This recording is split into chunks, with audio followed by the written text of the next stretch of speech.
अब बात करते हैं इसके इंजन की। भाई मेरी बाइक का इंजन कैसी साउंड करता है, आप देखो बिल्कुल नॉर्मल साउंड है, देख लो जैसी नई बाइक आती है ना वैसा ही साउंड है। अब आपके मन में भाई ये भी क्वेश्चन आ रहा होगा कि आपको कौन सा वेरिएंट खरीदना चाहिए, ये TFT डिस्प्ले वाला, ABS वाला, किक वाला। जो टर्न बाय टर्न नेविगेशन है वो इतने ज्यादा यूजफुल नहीं है, मतलब यार आप है ना पजल हो जाओगे। मेरी उम्मीद से तो 125 सेगमेंट के अंदर तो भाई बहुत कम एवरेज है। तो भाई एवरेज का इशू है, ग्राउंड क्लियरेंस का इशू है, और कुछ बंदे को इंजन का इशू भी आता है भाई, लेकिन मुझे तो नहीं आया, तो इसलिए भाई मैं उसके ऊपर बात नहीं करने वाला। बाकी भाई इसकी हेडलाइट बहुत ज़्यादा वीक है, ये बात मैं बिल्कुल बोलता हूँ। मैं भी सोच रहा हूँ कि इसके अंदर एडिशनली लाइट लगवाऊंगा। Hello guys, welcome back to my new video. तो आज हम करने वाले हैं TVS Raider bike ownership review. तो भाई मेरी बाइक को जो है 2 साल होने वाले हैं, साथ ही साथ मेरी बाइक ने जो है 7500 किलोमीटर कंप्लीट कर दिए हैं, मैं आपको वो भी दिखाने वाला हूँ। और भाई मेरी बाइक ने 2 साल के अंदर कितनी माइलेज दी है, इंजन साउंड आता है नहीं आता, मैं आपको वो भी बताने वाला हूँ। अगर आपकी बाइक के अंदर आता है तो आप कैसे ठीक करवा सकते हो। तो भाई ये जो वेरिएंट है ये है TVS raider smart x connect वाला वेरिएंट, जिसके अंदर भाई आपको 20,000 रुपये की डिस्प्ले देखने को मिलती है। तो मैं आपको बताने वाला हूँ कि ये मॉडल खरीदना वर्थ इट है फिर नहीं है। साथ ही साथ जैसे कि आपको पता होगा कि ABS वाला वेरिएंट भी आ चुका है, तो दोनों में से कौन सा बेटर है मैं आपको वो भी बताने वाला हूँ। बाकी भाई देख सकते हो मेरी बाइक ने जो है 7518 किलोमीटर कंप्लीट कर दिया अब तक। भाई मेरी बाइक ने जो है 7518 किलोमीटर कंप्लीट कर दी है। साथ ही साथ भाई मेरी बाइक 2 साल होने वाले हैं और 4 सर्विस कंप्लीट हो चुकी हैं, जिसके अंदर 3 में जो लेबर चार्ज फ्री थी और जो चौथी सर्विस हुई थी भाई उसके अंदर मुझे लेबर चार्ज पे करनी पड़ी। तो भाई जो मुझे सबसे बड़ी शिकायत है TVS कंपनी से वो ये है कि भाई इनके जो स्पेयर पार्ट्स हैं और जो इनकी लेबर चार्ज है बहुत ही ज़्यादा एक्सपेंसिव है। भाई 800 रुपये का इंजन ऑयल, 600-700 रुपये की लेबर चार्ज, जो कि एक बहुत ही ज़्यादा एक्सपेंसिव चीज़ें हैं अगर आप कंपेयर करते हो दूसरी बाइकों से जो 125 सेगमेंट के अंदर आती है। अगर आप हीरो से कंपेयर करते हो तो TVS बहुत ही ज़्यादा एक्सपेंसिव है। तो भाई इसको खरीदने से पहले ये भी देखना।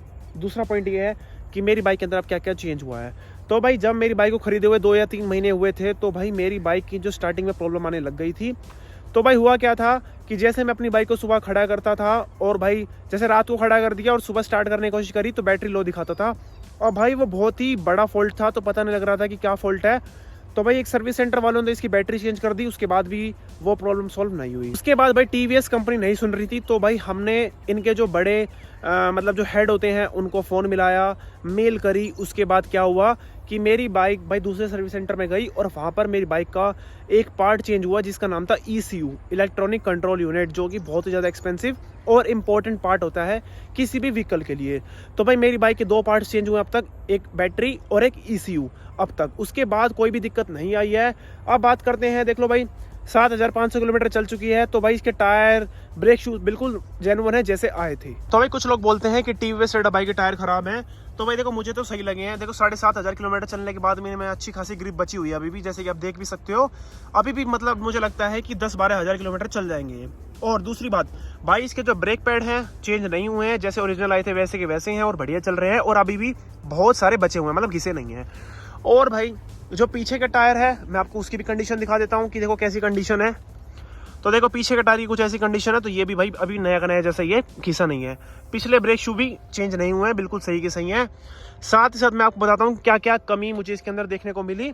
तो भाई अगर मैं पीछे से बात आता हूँ तो भाई आपको ज़्यादातर TVS रेडर बाइक की ना ये नंबर प्लेट बस्ती दिखेगी, पर मेरी नहीं बस्ती है। क्यों नहीं बस्ती, देखो भाई मैंने इसके नीचे देखो डबल टेप लगा रखी है, अगर आपको दिख रही हो तो भाई इसमें क्या होता है कि ये चीज़ है ना थोड़ी भाई पता क्यों बचती है, क्योंकि ये चीज़ थोड़ी छोटी है और ये बड़ी है, जिसके कारण क्या होता है बचती है, तो भाई बहुत खराब साउंड करती है। तो आप भी जो इसके नीचे डबल टेप लगा सकते हो जैसे मैंने लगा रखी है। और भाई जो सबसे खराब चीज़ जो लगी मुझे इस बाइक की वो पता क्या थी, वो ये थी इसके जो डबल स्टैंड टच हो जाता था नीचे। तो भाई इसकी ग्राउंड क्लियरेंस ना बहुत कम है यार, मतलब मुझे भी थोड़ी एक शिकायत है कि कंपनी को इसमें थोड़ा चेंज करना चाहिए। और भाई कंपनी ने नया मॉडल लॉन्च कर दिया लेकिन ग्राउंड क्लियरेंस में कोई भी चेंज नहीं करा है, तो भाई मुझे तो इसका थोड़ा स्टैंड ऊपर करवाना पड़ा। अगर आपको दिख भी रहा हो तो देखो भाई ये बैंड हो रखा है, क्योंकि भाई जैसे आप इसके ऊपर 1-2 बंदे बैठाओगे ना नीचे से टच हो जाती है यार, ये सबसे बड़ी कमी है। जो सबसे मेन बात है वो इसका इंजन। अब बात करते हैं इसके इंजन की। भाई मेरी बाइक का इंजन कैसी साउंड करता है, क्योंकि भाई टचवुड मेरी बाइक का इंजन अब तक नहीं खुला है, जैसा आया था वैसा का वैसा ही है। और भाई मैं सच बताता हूँ खुलवाना भी मत। तो भाई कुछ भाई क्या करते हैं, जैसे ही नई TVS रेडर बाइक को लेते हैं तो भाई 200-300 किलोमीटर चलने के बाद ना उनकी बाइक की साउंड बिल्कुल चेंज हो जाती है। तो भाई वो जाते हैं सर्विस सेंटर, और सर्विस सेंटर वाले क्या करते हैं उनके इंजन को खोल देते हैं। तो भाई मैं आपको ना सच बताता हूँ, अगर आपकी बाइक का इंजन एक बार खुल गया ना उसके बाद उसमें 100% साउंड आएगी नहीं जा सकती। तो भाई क्या सोल्यूशन है इसका सोल्यूशन ये है कि अगर आपकी बाइक में साउंड आ रही है तो उसको आने दो, उसको आराम से चलाओ। और भाई मेरी बाइक में पता है क्या होता है, मेरी बाइक में भी ऐसा हुआ था जब मैंने नई बाइक ली और उसके बाद भाई इसको है ना मैं दिल्ली तक ले गया। तो उसके बाद हुआ क्या भाई, मेरी बाइक के अंदर बहुत ख़राब साउंड आने लगी भाई, मैं भी डर गया। तो लेकिन मुझे उस टाइम लग रहा था कि ये अपने आप चली जाएगी। तो भाई वही हुआ, जैसे मेरी बाइक ठंडी हुई मेरी बाइक की साउंड बिल्कुल नॉर्मल होगी। उसके बाद भी वैसे हुआ, जैसे मैं इसको 60-70 किलोमीटर चलाता था और खड़ी करता था मेरी बाइक की साउंड बिल्कुल सही हो जाती थी। और भाई मैं अभी भी दिखा देता हूँ कि 7500 किलोमीटर चलने के बाद बाइक की साउंड कैसी होती है। ठीक है, अभी मैं आपके आगे देखो लाइव स्टार्ट करता हूँ और बाकी आप खुद भी देख लेना, अभी चल के भी आइए बाइक कैसी साउंड कर रही है। आप देखो बिल्कुल नॉर्मल साउंड है, देख लो जैसी नई बाइक आती है ना वैसा ही साउंड है।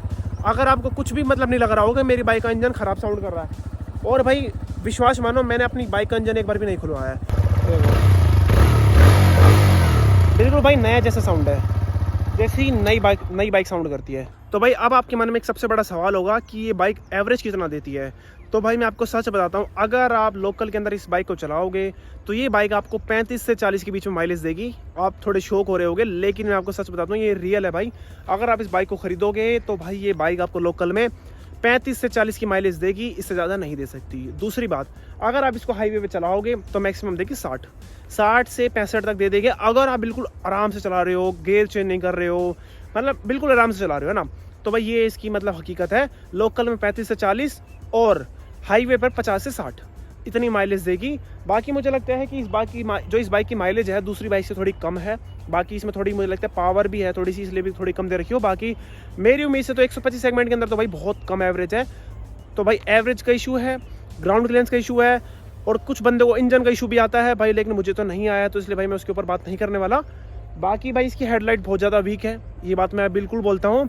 मैं भी सोच रहा हूँ कि इसके अंदर एडिशनली लाइट लगवाऊँगा, जो कि होगी यहाँ पर नीचे की तरफ मैं इसके अंदर लाइट लगवाने वाला हूँ, क्योंकि भाई इसकी जो हेडलाइट है वो इनफ नहीं है। मतलब रात को आपको बिल्कुल नहीं दिखेगा, बहुत ही ज़्यादा लो है, ये बात तो है। और बाकी भाई इसकी जो ग्राउंड क्लियरेंस की प्रॉब्लम है वो तो चलो सॉल्व हो गई, कभी कभी टच होती है, ना कि बराबर टच होती है वैसे तो। अब मेरी बाइक टच नहीं होती है, तो भाई ये तो मैंने आपको बता दिया है। बाकी पॉजिटिव चीज़ें यही हैं कि भाई इस बाइक के अंदर आपको TFT डिस्प्ले देखने को मिलती है, जिसमें आपको टर्न बाय टर्न नेविगेशन, अच्छे फीचर, पावर के जो मोड्स हैं वो देखने को मिलते हैं। अब आपके मन में भाई ये भी क्वेश्चन आ रहा होगा कि आपको कौन सा वेरिएंट खरीदना चाहिए, ये TFT डिस्प्ले वाला, ABS वाला, किक वाला। तो भाई मैं आपको बताता हूँ, देखो सारी चीज़ें, सारे मॉडल ना अलग अलग पर्पज़ के लिए। तो भाई मेरी उम्मीद से तो आपको ABS वाला मॉडल खरीदना चाहिए, क्योंकि भाई इस TFT डिस्प्ले का इतना कुछ खास मतलब मज़ा नहीं लगा मुझे। देखो भाई मैंने ये बाइक क्यों ली थी, ताकि मैं इसके अंदर जो टर्न बाय टर्न नेविगेशन उसका यूज़ कर सकूं। लेकिन बात ये रही कि भाई जो टर्न बाय टर्न नेविगेशन है वो इतने ज़्यादा यूज़फुल नहीं है। मतलब यार आप है ना पजल हो जाओगे, आप अगर दिल्ली जैसे शहर में जाओगे ना तो वहाँ पर पजल हो जाओगे।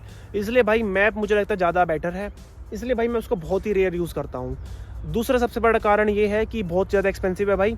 आज की एक रील मैंने प्रूव कर दिया कि ये जो डिस्प्ले है भाई 19,000 रुपये से भी ज़्यादा महंगी डिस्प्ले है। मतलब 19,000 रुपये की डिस्प्ले यार, मतलब एक बाइक के अंदर यार अगर आपने गलती से बाहर बाइक खड़ी कर दी, कोई डिस्प्ले निकाल के ले गया, तो आपको 20,000 रुपये का खर्चा हो गया सीधा।